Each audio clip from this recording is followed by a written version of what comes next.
Hi there, welcome to Cipher History. I am Spartacus of Thrace. Today you will hear my own story, how I was taken from my home, trained for the arena, and how I rose up to lead the greatest slave revolt the Roman world has ever seen. Stay with me, and I will show you the power of freedom, the price of sacrifice, and the fire that can be born in even the darkest chains. 2 millennia ago, a gladiator's name struck fear into the heart of the Roman Republic. Spartacus, a Thracian slave forced to fight for sport, would become the leader of the greatest slave revolt in ancient history. His uprising from 73 to 71 BC shook Rome's sense of security and has echoed through the ages as a symbol of the fight against oppression. Yet Spartacus remains something of a mystery. As historian Keith Bradley observes, he remains an enigma because we know so little about him as a man and as an individual. What we do know of Spartacus comes entirely from Roman sources, since no accounts from the rebels themselves survive. Ancient writers like Plutarch and Appian chronicled his rebellion, drawing on earlier histories by Sallust and Livy, and through their narratives, the legend of Spartacus was born. In this documentary, we will follow Spartacus's journey from his humble origins to his dramatic death on the battlefield. We will set the broader context of the Roman Republic's reliance on slavery, peek inside the harsh world of gladiator training, retrace the battles that ravaged Italy, and examine the lasting legacy of the revolt. Spartacus's story is not just one of a gladiator's defiance, but also a window into the tensions and injustices that lay at the foundation of Rome. Let us begin where the tale itself begins, in the world into which Spartacus was born. The story of Spartacus unfolds against the backdrop of the late Roman Republic, a time of expansion abroad and social unrest at home. By the 2nd and 1st centuries BC, Rome had conquered vast territories around the Mediterranean. War captives flooded the slave markets. Tens of thousands of enslaved people from Gaul, Greece, Thrace, and beyond were brought into Italy after each campaign. In Roman law, slaves were not persons but property, chattels to be bought, sold, or killed at an owner's whim. Most toiled under brutal conditions on rural estates or in mines, their lives a chain of bitter labor, as one historian put it. Rebellion was a desperate gamble, yet slave revolts had erupted before, notably 2 bloody uprisings in Sicily, 135–132 BC and 104–100 BC. These earlier revolts were brutally suppressed, but showed the simmering discontent among the oppressed. Into this world was born Spartacus, around 111 BC by modern estimates. He was a native of Thrace, a region northeast of Greece. Ancient sources identify him as a Thracian, which likely meant he came from a tribe on the wild frontiers of Rome's influence. Thracians were renowned warriors, often recruited into the Roman auxiliary forces. In fact, one tradition holds that Spartacus had served in the Roman army as an auxiliary soldier. The Roman historian Florus writes that Spartacus went from being a Thracian mercenary to a Roman soldier, then deserted and turned to banditry before finally being captured and sold into slavery. Modern historians like Strauss concur that Spartacus was an allied soldier who fought in the Roman army, but was later enslaved by the Romans he had once served. How he came to be enslaved is uncertain. He may have been taken prisoner after desertion or in a conflict on the northern frontier. What is clear is that by the early 70s BC, Spartacus had lost his freedom and been thrust into one of the most brutal institutions of Roman society, the gladiatorial schools. Sometime before 73 BC, Spartacus was taken to Capua, a prosperous city in southern Italy. Capua was famous for its gladiatorial school owned by Lentulus Batiatus. Here, Spartacus, along with hundreds of other enslaved men, Gauls, Thracians, and others, was trained to fight and die for the entertainment of Rome's crowds. Gladiators were valuable commodities, yet their lives were harsh and closely controlled. At Batiatus's school, Spartacus and his fellow trainees lived under lock and key, kept in close confinement, until the time came for them to engage in combat. They had done nothing to deserve punishment, As Plutarch notes, it was simply the cruelty of their owner that drove him to keep them jailed until they were sent to the arena. We can imagine Spartacus in this school. Shackled at night, drilled by day with swords and shields, honing his skills as a gladiator. He may have been trained in the style of a Thracian gladiator, wielding a curved sword and small shield, a fitting role given his origin. Amid the grind of training and the shadow of death in the arena, Spartacus's defiant spirit endured. According to Plutarch, he was no ordinary slave. Even in bondage, Spartacus was noted for his intellect and dignity. He was a Thracian from nomadic tribes, who was most intelligent and cultured, being more like a Greek than a Thracian. This remark suggests that Spartacus had a level of education or savvy unexpected for someone of his background, a hint of the capable leader he would become. Spartacus was not entirely alone in captivity. Plutarch recounts a poignant anecdote. As Spartacus slept one night at Capua, a snake curled itself around his face. His wife, a fellow Thracian and a prophetess in the Dionysian ecstatic tradition, interpreted the omen.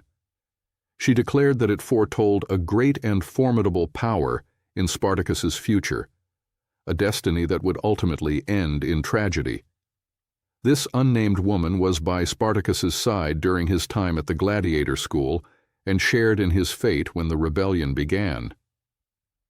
The snake's omen must have seemed unbelievable at the time. Spartacus was a slave, bound for mortal combat in the arena. How could he ever wield great and formidable power? The answer would come in 73 BC. In that year, Spartacus and his comrades reached their breaking point. Treated as expendable pawns in blood sport, they hungered for freedom. They began to plot an escape from the ludus, a daring plan to seize their fate by the sword. About 200 gladiators were in on the conspiracy. However, word of the plot leaked out, perhaps via an informer, forcing the conspirators to act sooner than planned. One day, Spartacus and a group of about 78 gladiators made their move. Armed initially with nothing but kitchen knives, cleavers, and spits snatched from the cooking area, they fought their way past the guards and burst out of the school. It was a violent bid for freedom, and it succeeded. Once outside, by sheer luck, they stumbled upon wagons transporting gladiatorial weapons to another city. The escaped men swiftly overpowered the wagoners and seized the cache of swords, shields, and armor, arming themselves properly for the first time. What began as a desperate breakout had now become an organized band of rebel fighters. Having tasted freedom, Spartacus and his followers knew the Romans would soon pursue them. They fled to a defensible refuge, the slopes of Mount Vesuvius, a rugged volcano not far from Capua. There, in the wilds, the small band elected its leaders. They chose 3 commanders, with Spartacus recognized as the chief leader, and 2 Gauls, Crassus and Oenomaus, as his lieutenants. The gladiator revolt had begun, and Spartacus now stood at its forefront. From a slave in chains, he had suddenly been transformed into the general of a rogue army. Rome was not yet afraid, but it soon would be. After the escape, Spartacus's band of gladiators turned from prey to predator. Their first skirmish came quickly. Local authorities in Capua dispatched a small militia to recapture the runaways. Spartacus's men, though only a few dozen strong at that point, repelled these pursuers and captured proper weapons in the clash. They discarded their crude gladiatorial gear, which they considered barbarous and dishonorable, and eagerly armed themselves with the military equipment taken from the defeated Capuan troops. This initial victory emboldened the rebels and swelled their numbers. Herdsmen and shepherds from the countryside, many of them hardy and swift-footed men, began to join Spartacus's camp, either out of sympathy or the hope of plunder. What had been a handful of fugitives was growing into a motley force. Rome, meanwhile, was starting to take notice. The Senate in Rome viewed the situation as a minor disturbance, an escaped gladiator banditry, not a full-blown war. So they sent a relatively small, ill-trained force under a praetor, Gaius Claudius Glaber, to surround Spartacus on Mount Vesuvius. Glaber brought about 3,000 men, not regular legionaries, but hastily conscripted soldiers raised in urgency. He assumed the gladiators were trapped. There was only one narrow, winding path down the mountain, which he blocked with his camp. On all other sides of Spartacus's position were the sheer cliffs of the volcanic slopes. Confident that hunger and time would do his work, Glaber laid siege to the rebel camp, intent on starving Spartacus into surrender. Spartacus, however, proved far more resourceful than the Romans expected. The slopes of Vesuvius were blanketed with wild grapevines. Under Spartacus's direction, the gladiators cut long vines and fashioned them into ropes and ladders. In a daring nocturnal maneuver, they descended stealthily down the steep cliff sides, through a passage in the hollow of the mountain, sliding down on ropes made of vine twigs, as Florus vividly describes. One man stayed behind at the summit briefly to lower their weapons down on ropes. Once the arms were safe below, he clambered down after the rest. This remarkable feat brought Spartacus's entire force to the foot of the mountain behind the Roman lines, entirely unnoticed. As dawn broke, Glaber's troops awoke to a nightmare. Spartacus's gladiators suddenly emerged from the rear and fell upon the unsuspecting Roman camp. Taken by complete surprise, the Romans were thrown into panic and confusion. Spartacus's men attacked ferociously, routing the besiegers and overrunning their camp. The praetor Glaber and his surviving soldiers fled in disarray, a shocking defeat at the hands of slaves. The rebels seized the Romans' military supplies, further equipping themselves. The tale of the gladiators who outwitted a Roman army spread like wildfire. In this battle at Vesuvius, Spartacus displayed tactical ingenuity that foreshadowed the string of victories to come. With Glaber's defeat, more people flocked to Spartacus. Runaway slaves from all over Campania came out of hiding to join the cause, as did some impoverished free folk, such as farm laborers oppressed by debt. Plutarch tells us, numbers of herdsmen and shepherds, hardy rural folk, enlisted with Spartacus after the Vesuvius triumph. Before long, Spartacus commanded a formidable band that moved through the countryside with impunity. They raided estates and towns for food, weapons, and recruits. Ancient sources record that the rebels plundered various towns of southern Italy. Florus notes they laid waste Nola, Nuceria, Thurii, and Metapontum with terrible destruction as they ranged over the land. What had begun as a jailbreak was fast becoming an army of insurgents on the loose. By the end of 73 BC, Spartacus had vanquished 2 Roman expeditions. His rebel band had swelled dramatically in size and confidence. Appian reports that Spartacus's forces grew to about 70,000 strong as droves of enslaved people and disaffected poor freemen joined him. What's more, Spartacus showed skill in organizing this horde into an army. He instituted a kind of egalitarian discipline that endeared him to his followers. Unlike a typical bandit chief, he distributed plunder equally among his men, which helped attract even more recruits to his cause. They forged makeshift weapons in smithies set up in their camps, using iron and bronze acquired from traders. Spartacus insisted that gold and silver were of no use to them, except to trade for metal to make swords and spears. In essence, Spartacus was molding a rebel economy and war machine on the fly. What was Spartacus's aim? At this stage, it seems he sought simply to escape Roman retribution and win freedom for his followers. Plutarch writes that Spartacus could not expect to prove superior to the whole power of Rome, and so he advised his men to march north toward the Alps. His plan was sensible. If they could reach the Alpine passes, the rebel army could disperse. Gauls and Germans in his ranks could slip back to their lands in Western Europe, and Thracians, including Spartacus himself, could find their way back home in the Balkans. Freedom lay outside Italy. There was no thought, at least in Spartacus's mind, of overturning Roman society on its own soil. However, the rebel horde was not of one mind. Divisions emerged in their ranks. Flushed with easy victories and laden with loot, many of Spartacus's followers grew overconfident and clamored to continue ravaging Italy rather than flee over the Alps. The German and Gallic contingents, led by the fiery Crassus among others, were especially eager for further plunder and glory. They did not want to give up the war just when it was profitable and Rome seemed on the run. This internal dissent would prove costly. As historian Keith Bradley notes, the paradox of Spartacus's revolt was that the more successful it became, the harder it was to hold together.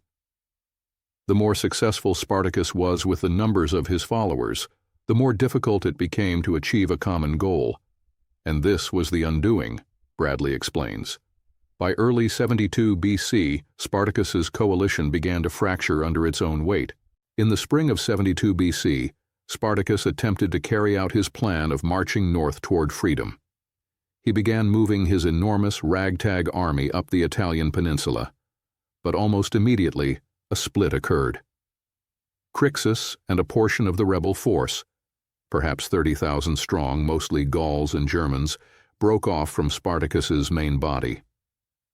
Ancient sources differ on whether this split was voluntary or due to a disagreement. Plutarch suggests a group of arrogant Germans separated from Spartacus in their insolent self-confidence and lost contact with him. In any case, as Spartacus marched northward, Crassus and his followers remained in Apulia, Puglia, in southern Italy, apparently seeking their own engagements with the Romans. The Romans seized this opportunity to deal a blow to the rebellion. One of the two Roman consuls for 72 BC, Lucius Gellius, fell upon Crassus's contingent at the Garganus mountain in Apulia. In the ensuing battle, Crassus was defeated and killed. Some 20,000 of the rebels with him were cut down, a severe, if isolated, setback for the insurgents. Rome rejoiced at the death of one of the gladiator leaders. The consul Gellius had avenged Rome's honor, at least partially. When Spartacus learned of Crassus's fate, he was grieved and enraged. According to Appian, Spartacus honored his fallen comrade in chilling fashion. He sacrificed 300 Roman prisoners in memory of Crassus at a funeral rite, forcing these captives to fight to the death in pairs like gladiators over Crassus's pyre. It was as if Spartacus momentarily assumed the role of the gladiatorial master, turning the tables to make Roman prisoners die as entertainment for his army. This grim tribute demonstrated Spartacus's ruthlessness as well as his loyalty to his men. Just as though he wished to wipe out all his past dishonor by becoming, instead of a gladiator, a giver of gladiatorial shows, remarks Florus of Spartacus's vengeful funerary games. Spartacus then redoubled his efforts to get his remaining forces out of Italy. Marching north with tens of thousands of men, women, and children in tow, for by now the rebel camp included families and camp followers, Spartacus aimed to break through into Cisalpine Gaul, northern Italy, and reach the Alps. The other consul of 72 BC, Gnaeus Cornelius Lentulus Clodianus, moved to block Spartacus's path.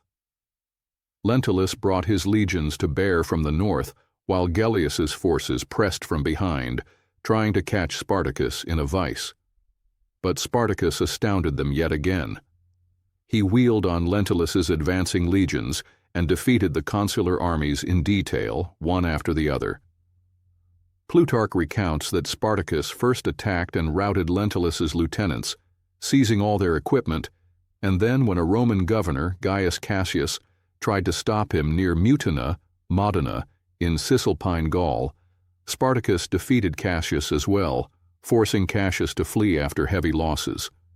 Florus adds that Spartacus even destroyed the camp of Cassius at Mutina in this northern foray. These victories opened the road to the Alps. By mid-72 BC, Spartacus had reached as far north as the Po Valley. At this point, he had a clear route to escape Italy. Plutarch notes that Spartacus's intent was to cross the Alps, allowing his people to disperse homeward, some to Thrace, some to Gaul, thereby ending their campaign on Roman soil. It was arguably the wisest strategic choice. But here Spartacus's authority over his multi-ethnic host faltered. His men would not listen to him about ending their raids. Flushed with victory and laden with booty, the majority were unwilling to disband and leave Italy. Perhaps revenge and greed spurred them. Having humbled 2 Roman consuls, the rebels now saw themselves as invincible in Italy. Appian writes that after the victories in the north, Spartacus considered marching on Rome itself, as some of his followers urged. The rebel leader ultimately decided against an attack on the capital. He changed his mind about marching on Rome because he was not yet a match for the defenders, Appian says, noting that Spartacus's army lacked siege equipment and that no Italian city had allied with the slaves. Instead, Spartacus turned his army back southward, likely hoping to find another way out of Italy. It is a striking historical what if. Had Spartacus pressed on and crossed the Alps in 72 BC, his people might have gone free, and the war ended on his terms. But driven by internal pressures and perhaps his own ambition, Spartacus remained in Italy, and the rebellion continued. The Roman Senate, humiliated and alarmed by the rout of the consular armies, took an extraordinary step. They removed the consuls from the campaign and looked for a commander with the skill and grit to crush the revolt. No seasoned general was eager to volunteer for what had become a highly dangerous assignment. The slave army had proven to be a deadly foe, and failure meant national disgrace. Finally, a wealthy nobleman stepped forward, one determined to restore Rome's honor, and not incidentally to advance his own career. Marcus Licinius Crassus, aged about 42 and famed as the richest man in Rome, offered to take up the challenge. The Senate readily gave him praetorian imperium, military command authority, and dispatched him with what resources remained. Crassus would bring to the fight not only Roman legions, but an unforgiving discipline that matched the savagery of the war. When Crassus assumed command in late 72 BC, the Roman Republic's pride lay in tatters. A band of slaves had defeated every force sent against them for 2 years. Crassus moved swiftly to restore the situation. He raised 6 new legions, some 30,000 fresh recruits, and took charge of the remnants of the consul's forces, giving him a total of about 50,000 men. Unlike his predecessors, Crassus meant to take Spartacus seriously. Many in the Roman Senate had dismissed the rebellion as a mere nuisance. Crassus, however, recognized it as a full-blown war. He imposed iron discipline on his troops. Notably, after a contingent under his legate Mummius disobeyed orders and suffered a defeat in an overly eager attack on Spartacus's rearguard, Crassus did not hesitate to enact the ancient punishment of decimation. Plutarch describes how Crassus executed 1 man in every 10 chosen by lot from the cowardly unit. Some 50 soldiers were clubbed or stabbed to death by their comrades as punishment for breaking ranks. This draconian measure, rarely used even in Rome's darkest times, sent a clear message. Crassus would rather kill his own men than allow any further disgrace in the field. According to Appian, this ruthless act made Crassus more to be feared than the enemy by his soldiers, and thereafter they fought with desperate courage. Under Crassus's stern leadership, the Roman army regained its confidence and cohesion. Meanwhile, Spartacus had led his host back down through Italy's Apennine heartland. He defeated a force led by the governor of Cisalpine Gaul on the way and ranged through the region of Picenum, still searching for an exit route. With the northern roads now blocked by Crassus's legions, Spartacus came up with a bold alternative: head south to the sea and escape by ship. He marched his army down to the tip of Italy, the province of Bruttium, Calabria today, across from the island of Sicily. Sicily had been the site of those earlier servile wars and still harbored tens of thousands of slaves. If Spartacus could land there, he hoped to ignite another rebellion on the island. According to Plutarch, Spartacus struck a deal with a group of Cilician pirate ships to transport a detachment of his men to Sicily in exchange for payment. It was a desperate gamble, using pirates as ferrymen, but Spartacus likely saw no other choice, trapped as he was in the Italian boot. The gamble failed. After accepting bribes, the pirates betrayed Spartacus. They sailed off with his money and never delivered the promised ships.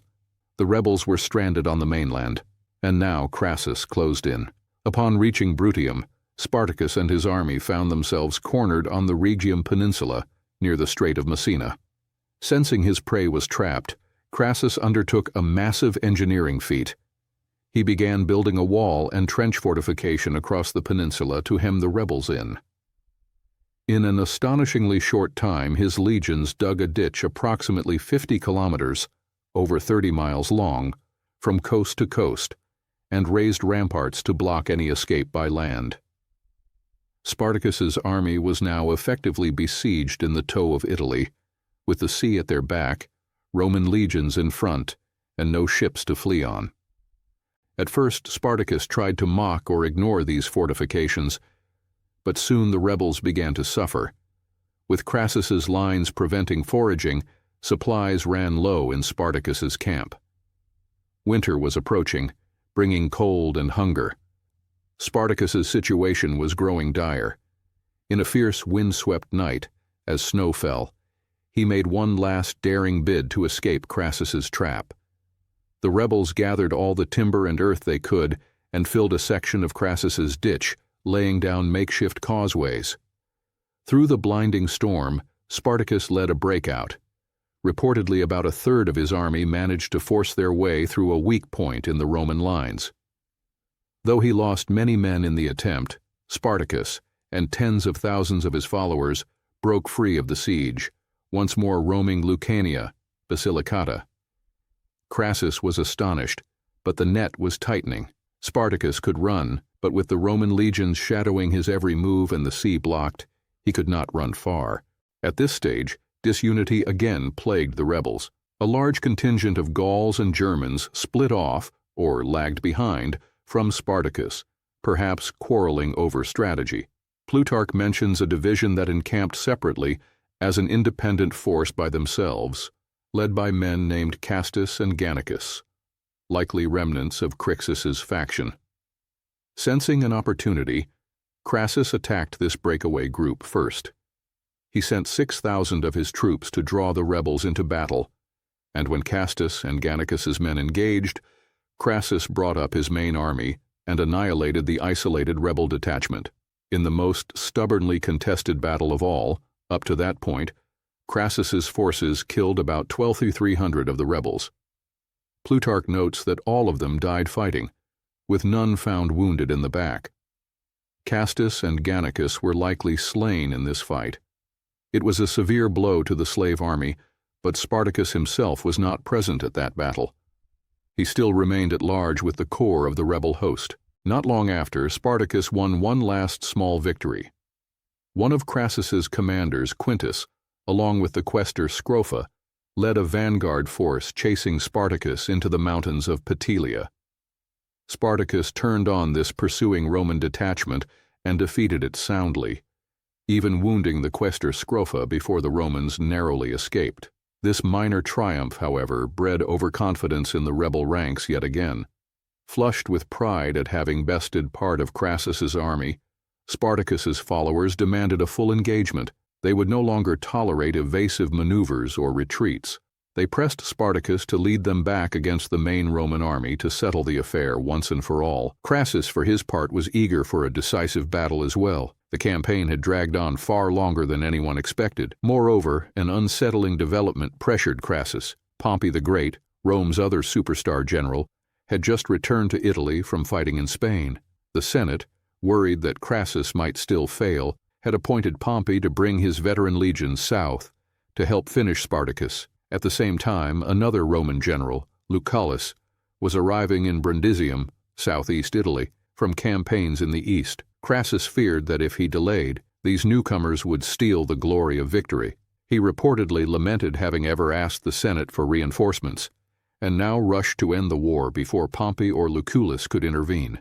Thus, by the spring of 71 BC, both sides were determined to fight one last all-out battle. Spartacus driven by defiance and desperation, Crassus by duty, and a race against his rivals. The stage was set for a bloody finale. In the decisive confrontation, Spartacus resolved to meet death on his own terms. According to Plutarch, as the armies prepared for battle, Spartacus brought forth his horse, the horse that had carried him through previous fights. In a dramatic gesture, he drew his sword and killed his own horse in front of his men. If they won, he told them, he would have all the horses he needed from the enemy.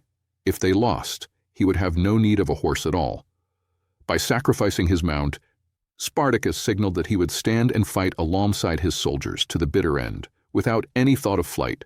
This act steeled the resolve of his followers, and perhaps startled the Romans who witnessed it. There would be no turning back now, for any of them. Shortly thereafter, the final battle erupted. Classical sources place it along the Siller River in Lucania, Basilicata today, southern Italy. The rebel army, likely still tens of thousands strong, charged with ferocious courage. Spartacus himself led the assault, throwing himself into the thick of combat in a bid to reach Crassus. He fought with the intensity of a man who had nothing left to lose. The Roman legions, hardened by Crassus's discipline, stood their ground. The fighting was bitter and prolonged, both sides fully committed. Spartacus's goal was to slay the Roman general and cause chaos in the Roman ranks. He and his personal guard hacked their way toward Crassus's position, but they never quite reached him. Plutarch relates that Spartacus personally cut down 2 Roman centurions who tried to bar his path, a testament to his prowess.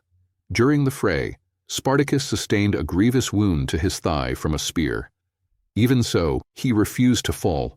Dropping to one knee, Spartacus held his shield in front of him and continued to fight, stabbing upward at the encircling Romans until his strength gave out. Little by little, the gladiator general was overcome by the press of legionaries. Spartacus and the brave circle around him were surrounded and killed after an epic struggle. Thus fell Spartacus, fighting to the last, as Plutarch says, like a cornered lion who would rather die biting than live in chains. Ancient chroniclers note that his body was never found, either trampled beyond recognition or carried off by loyal comrades in the chaos. When the dust settled, the slave army was utterly broken. Thousands lay dead on the field. The Romans had won a complete victory, though not without cost. Plutarch records that only 2 Romans were found wounded in the back among Crassus's fallen, implying how stiff the resistance was. No one dared turn and run. About 6,000 rebels survived the battle only to be captured by Crassus's forces. Crassus meted out a merciless fate to these prisoners. In an echo of the earlier servile wars, he ordered that all 6,000 be crucified along the Appian Way, the main byway from Capua to Rome. For mile after mile, the crucifixes stood, each bearing a dying slave, a ghastly avenue of agony, meant to deter any future uprisings with the most extreme of Roman punishments. The historian Appian notes this mass crucifixion with grim brevity, a final horrific coda to the war. A contingent of rebels did manage to flee the battlefield before being rounded up. But as fate would have it, Pompey and his legions arrived in time to intercept these fugitives in the north. Pompey's forces cut down the last scattered bands, around 5,000 rebels by some accounts. Eager to claim laurels, Pompey wrote to the Senate boasting that while Crassus had defeated the slaves in open battle, he, Pompey, had dug the war up by the roots. By hunting down the escapees, this slight would infuriate Crassus, but in terms of the war's result, it made little difference. The Spartacus revolt was finished. After 2 years of near-constant campaigning, Italy was finally free of the slave army. The Third Servile War, as historians would later call it, had come to its bloody conclusion. A rebellion of Spartacus had been extinguished, but its repercussions were far-reaching. In the immediate aftermath, the Roman Republic breathed a sigh of relief, and then turned the victory to political advantage. Both Crassus and Pompey rode the wave of their success against the slaves to further their careers. In 70 BC, the 2 men were elected co-consuls of Rome, despite a rivalry smoldering between them. They used their newfound power to roll back some of Sulla's authoritarian reforms and to position themselves as champions of order. Ironically, the suppression of Spartacus's revolt helped propel Pompey and Crassus to dominance in Roman politics, which in turn hastened the end of the Republic itself. Within a few decades, the Roman Republic would collapse into civil wars and give way to the empire, a transformation to which the Spartacus War was a contributing thread. For the million of slaves in the Roman world, life continued with little change. The revolt had been extraordinary, but ultimately it did not dismantle the institution of slavery. There is no evidence that Spartacus fought to abolish slavery in principle. More likely, he fought for his own freedom and that of his followers. The vast majority of Roman slaves remained in bondage after 71 BC, and no comparable slave uprising would ever again threaten Rome so directly. Yet the specter of Spartacus's war lingered in the Roman imagination, a cautionary tale of how dangerous an enemy could be born from within their own households and fields. Roman writers in later generations, such as Florus, expressed a mix of shame and admiration when recounting the war. The fact that Rome had to mobilize all the resources of the empire against this gladiator, as Florus put it, was a mark of disgrace to the Roman pride. Spartacus, the gladiator, had forced Rome to its knees before finally being defeated. In the annals of history, Spartacus achieved what few of his lowly status ever did, an immortal name. His revolt, though crushed, became legendary. The figure of Spartacus, the slave who dared to assert his dignity against the might of Rome, has inspired countless retellings. In antiquity, his story was recounted by Plutarch, Appian, Sallust, Livy in lost works, Florus, and others, ensuring that later generations would hear of the gladiator's courage and cunning. In more modern times, Spartacus's name has often been invoked as a symbol of freedom and resistance. Communists and socialists in particular latched onto Spartacus as a heroic figure. Karl Marx himself praised Spartacus as a true proletarian hero, and in 1916, a revolutionary socialist group in Germany named itself the Spartacus League, Spartacus Fund, in his honor. Decades later, even a U.S. president, Ronald Reagan, cited Spartacus as a timeless icon of the struggle for liberty. He has been the subject of art, literature, and popular media, from the famous 1951 novel by Howard Fast to the epic 1960 film Spartacus, directed by Stanley Kubrick, where actor Kirk Douglas's portrayal etched the defiant cry, "I am Spartacus," into cinematic memory.